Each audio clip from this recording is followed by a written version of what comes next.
Good morning everyone, welcome to my new blog. তো এখন বাজে ঠিক 11:30। সকাল 8টা নাগাদ হসপিটাল থেকে একটা ফোন যায়। তো ফোনে বলে যে আজকেই রিনির অপারেশন হবে।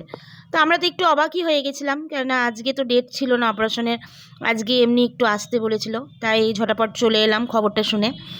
আর ওই দূরে ওটা দেখছো, ওটা হচ্ছে এ ব্লক। ওটার নিচে গ্রাউন্ড ফ্লোরে আছে একটা বড় মতন ক্যান্টিন। আমরা যখন লাঞ্চ কিংবা ডিনার করছি ওখানে গিয়ে খাচ্ছি। তো আমরা না এখনও ব্রেকফাস্ট করিনি, কারণ হসপিটাল থেকে বলা হয়েছিল রিনিকে না খাইয়ে আনতে, মানে একটু জলও খেতে পারবে না। তো যার জন্য ও কিছুই খায়নি, তো আমারও খাওয়া হয়নি। আর এই ছোট্ট মতন জায়গাটা দেখলে ওটা হচ্ছে ওদের প্রেয়ার করার জায়গা, যেহেতু এটা খ্রিশ্চানদের হসপিটাল, তো এটা জিজাসের জন্য ওরা প্রেয়ার করে। আর ওটা হচ্ছে সি ব্লক, আর আমরা দাঁড়িয়ে আছি এখানে বি ব্লকের 6 ফ্লোরে। তো ভেতরে এতটা শীত করছিল না, তো বাইরে বেরিয়ে এলাম, কারণ এত ঠান্ডা লাগছে। শরীরটাও ভালো না, রিনিরও জ্বর, আমারও জ্বর আছে হালকা হালকা, মাথা ব্যথা, তারপরে কাশি হচ্ছে রিনির প্রচণ্ড। তো ভাবলাম একটু বাইরে বেরিয়ে দাঁড়াই। আর ওই দরজাটা দেখছো, তো ওই দিক থেকেই আমরা এলাম। তো আমরা এখানে দাঁড়িয়েছিলাম দেখে একজন হসপিটালেরই একজন জিজ্ঞেস করলেন যে আপনারা এখানে কি করছেন। তো আমরা বললাম যে ভেতরে আমাদের শীত করছে। তো বললো ঠিক আছে, এখানে বেশিক্ষণ দাঁড়াবেন না। তো যাই হোক, আজকে ওয়েদারটাও বেশ ভালো, একটা ঝলমলে রোদ উঠেছে। আর ওই দূরে যেটা এ ব্লক বললাম না, ওখানেই বাঁ দিকে আছে গার্ডেনটা, তোমাদের সঙ্গে আমি আগের ভিডিওতে শেয়ার করেছিলাম। খুব সুন্দর বাগানটা। আর ওই ভিউটা দেখো কি সুন্দর লাগছে না দেখতে। এখন বাজে প্রায় 4টে। তো আমাদেরকে ওরা ডেকেছিল, ডেকে বললো আজকে একটা অপারেশন চলছে, একটু টাইম লাগবে, তাই রিনির অপারেশনটা আজকে হবে না, আপনারা গিয়ে খেয়ে নিন। তো আমরা চলে এলাম খেতে। তো এখানে দেখো দুটো ভেজ থালি অর্ডার দিয়েছিলাম।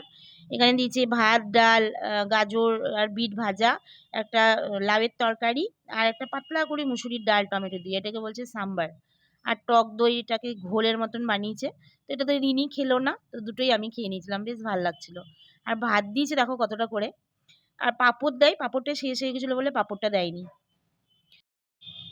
তো এদিকে রিনিকে অ্যাডমিট করে নিয়েছে, আর জামাটা দিল রিনিকে পরতে, তো এটা পরেছে। তো রিনি জামাটা পরে বলছে মা দেখো আমাকে কেমন একটা আলখাল্লা টাইপের লাগছে না, বিচ্ছিরি লাগছে। বললাম না, এটাই পরতে হবে, কেন এই অপারেশন পেশেন্টদের এটাই দেয় পরতে। তো আর বেডের উপরে দেখো সব ব্যাগগুলো ছিল, এগুলোকে আমি একটু গুটিয়ে নিচ্ছি, কারণ বেডের উপরে তো এগুলো রাখলে হবে না। আর এই নীল রঙের বেডটা দেখছো, এটাতে আমাকে শুতে দিয়েছে, আর রাত্রে শুতে হবে এটাতে। আর ওইটার ওয়ার্ড্রপটার উপরে সমস্ত কিছু গুছিয়ে রাখবো, যা ফাইল টাইল থাকবে। আর এই পর্দাটাকে ঘিরে দিয়েছিলাম, রিনি এটার ভিতরেই চেঞ্জ করলো, তো এটা এখন খুলে দেবো, কারণ ওরা বলে গেছে এটা খুলতে হবে। আর এই ব্যাগগুলো সরিয়ে জলের বোতল ফাইল যা আছে ওখানে সমস্ত কিছু আমি রেখে দেবো। তো আমাকে ওরা একবার ডাকলো, জানি না কি বলবে।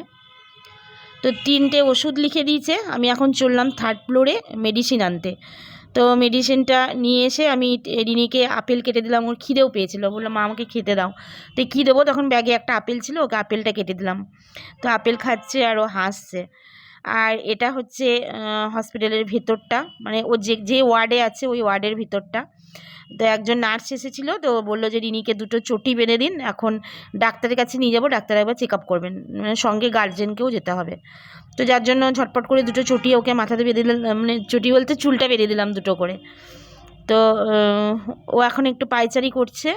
আর এটা হচ্ছে ওয়ার্ডের ভিতরটা, ওই ভদ্রলোক দাঁড়িয়েছেন, ওনারও পেশেন্ট আছেন। তো অনেকে ভর্তি আছে, অনেক বড় রুমটা। আর এত পরিষ্কার পরিচ্ছন্ন না, কি বলবো। দেখো ওকে বেডশিট কম্বল সমস্ত দিয়ে গেছে, দেখেই বুঝতে পারছো কতটা পরিষ্কার। তো এখানে আমি ব্যাগটা রেখেছি, আর মোবাইলটা ওখানে চার্জে দিয়েছি, আর এই জিনিসগুলো বোতল, ব্যাগ, ফাইল সমস্ত কিছু এখানেই রাখলাম। আর ওই বোর্ডটার মধ্যে রিনির নাম লিখে দিয়ে গেল, যেহেতু রিনি ভর্তি আছে, হাতে ট্যাগটাও লাগিয়ে দিয়ে গেল। তো রিনি এখন একটু পায়চারি করছে, ওরা বললো ওরা আসবে, এসে ডাক্তারের কাছে নিয়ে যাবে, একটা চেক আপ আছে। আর যদি আজকে সময় হয় তাহলে ওর ট্রেডমিলে নিয়ে যাবে একটু এক্সারসাইজ করার জন্য। তো ওটার জন্যই আমরা ওয়েট করছি।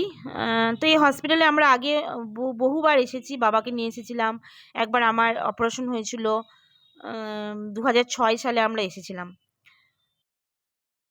আর এই ওয়ার্ডরোবটা দেখছো, এখানে বালিশ, কম্বল, চাদর, তারপরে টাওয়েল সমস্ত কিছু আছে, যার যেমন দরকার হচ্ছে সে এখান থেকে নিয়ে নিচ্ছে।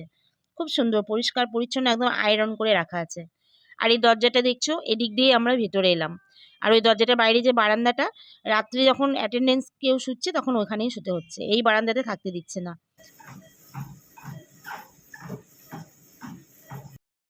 তো এখানে ওকে অক্সিজেন দেয়নি, যেহেতু ওর প্রচণ্ড ঠান্ডা লেগেছিল, বুকে ঠান্ডাটা বসে গেছিলো, একটু শ্বাসকষ্ট হচ্ছিলো, যার জন্য ওকে একটা নেবুলাইজার দিয়েছে, বললো এটা দিলে তো অনেকটা আরাম পাবে, আর ঠান্ডাটা যেটা লেগেছে ওটা ঠিক হয়ে যাবে, তাহলে অপারেশনটা করতে সুবিধা হবে।